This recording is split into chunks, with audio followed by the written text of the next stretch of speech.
Hey guys, welcome back to A is Enough and you are watching our new series Economics with A। तो दोस्तों हमारा आज का topic है elasticity of demand. It refers to the degree of responsiveness of a quantity demanded of a commodity to a change in any of its determinants. इसका मतलब क्या है कि किसी भी कमोडिटी की प्राइस कितने प्रपोर्शन में बढ़ती है उसके किसी भी फैक्टर में चेंज आने की वजह से।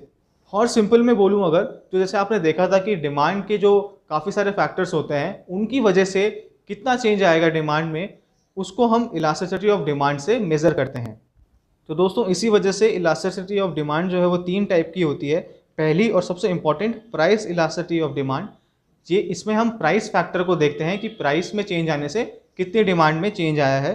दूसरा आता है आपका इनकम इलास्टिसिटी। आपने देखा होगा कि डिमांड एक फैक्टर इनकम भी है जिससे डिमांड चेंज होती है। और तीसरा आता है आपका क्रॉस इलास्टिसिटी ऑफ डिमांड। इसमें हम देखते हैं प्राइस ऑफ रिलेटेड गुड्स। ये भी एक फैक्टर होता है, सब्स्टिट्यूट गुड्स और कॉम्प्लीमेंट्री गुड्स की प्राइस में क्या डिफरेंस आया है और उससे हमारी जो कमोडिटी है उसमें क्या चेंज आया है क्वांटिटी डिमांडेड में, उसे हम क्रॉस इलास्टिसिटी ऑफ डिमांड से मेज़र करते हैं। तो सबसे इंपॉर्टेंट क्योंकि प्राइस इलास्टिसिटी ऑफ डिमांड है इसलिए हम पहले उसी पर चलते हैं। तो दोस्तों ये रही आपकी price elasticity of demand. It may be defined as a degree of responsiveness of a quantity demanded for a commodity in response to change in its price। अब डेफिनेशन अगर मैं बोलूँ याद करने के लिए तो कोई डिफरेंस नहीं है। इलास्टिसिटी ऑफ डिमांड में जो डेफिनेशन थी वही डेफिनेशन है, सिर्फ to change in its price की जगह वहाँ पर आपको एनी ऑफ इट्स डिटर्मिनेंट्स लिखना है, यहाँ पर आपको प्राइस लिखना है। Same income elasticity of demand define करने के लिए आ जाएगा तो यहाँ पर इनकम आ जाएगा और क्रॉस इलास्टिसिटी में यहाँ पर आ जाएगा change in any of its related commodity. इसका फॉर्मूला क्या होता है, price elasticity is equal to percentage change in quantity demanded upon percentage change in price. यानी कि कितना इनिशियल क्वांटिटी डिमांडेड से कितना चेंज आया है डिमांड में वो ऊपर रहेगा और नीचे इनिशियल प्राइस से कितना ऊपर नीचे प्राइस हुआ है, इंक्रीज या डिक्रीज हुआ है, वो नीचे पे आएगा। अब 5 टाइप के होते हैं इसके। आपका आ गया perfectly inelastic, perfectly elastic, unitary elastic, elastic demand और इनइलास्टिक डिमांड। इसके लिए हम अभी ग्राफ देखेंगे तब समझेंगे। तो दोस्तों आप देखें तो ये वाला जो ग्राफ है आपका, ये आपका परफेक्टली इलास्टिक डिमांड का ग्राफ है। जैसे आप देख सकते हैं इस प्राइस पे आपकी डिमांड है, सारी पूरी डिमांड इसी प्राइस पे है और P1 पे बिल्कुल भी डिमांड नहीं है। यानी कि थोड़ा सा भी स्लाइट चेंज भी अगर आता है प्राइस में तो डिमांड पूरी की पूरी ख़त्म हो जाएगी, ज़ीरो हो जाएगी। परफेक्टली इलास्टिक में ऐसा होता है। उसके बाद अगर हम ये वाला ग्राफ देखें तो ये है परफेक्टली इन इलास्टिक का ग्राफ।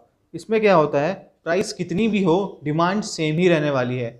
इसका एग्जांपल आप अब अगर मैं कहूँ कि कोरोना की वैक्सीन आ गई है तो क्या होगा कि प्राइस वो जितना भी रखें लोग तो सब डिमांड करेंगे ही।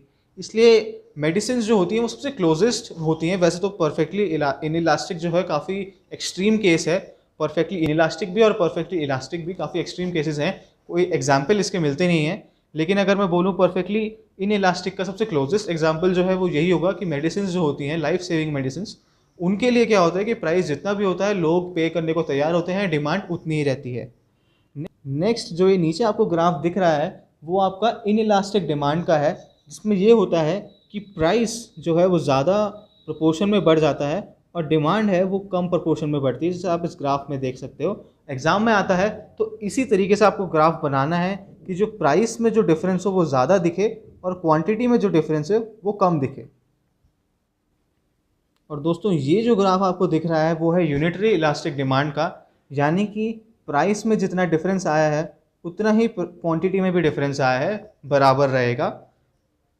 और ये जो ग्राफ है वो है आपका इलास्टिक डिमांड का ग्राफ, जहाँ पर प्राइस में कम डिफरेंस आता है और क्वांटिटी में ज़्यादा डिफरेंस आता है। तो आई होप आपको ये पांचों के पांचों समझ में आ गए होंगे। इसके लिए मैं रिकमेंड करूँगा कि आप एक टेबल बनाएं और तब इसको समझें। और ग्राफ के लिए मैं ये बोलना चाहूँगा कि परफेक्टली इनइलास्टिक में कोई प्रॉब्लम नहीं है, परफेक्टली इलास्टिक में कोई प्रॉब्लम नहीं है, यूनिटरी इलास्टिक में कोई प्रॉब्लम नहीं है, लेकिन जो इनइलास्टिक और इलास्टिक डिमांड जो है उनके लिए आपको ग्राफ को काफ़ी सोच समझ के बनाना होगा।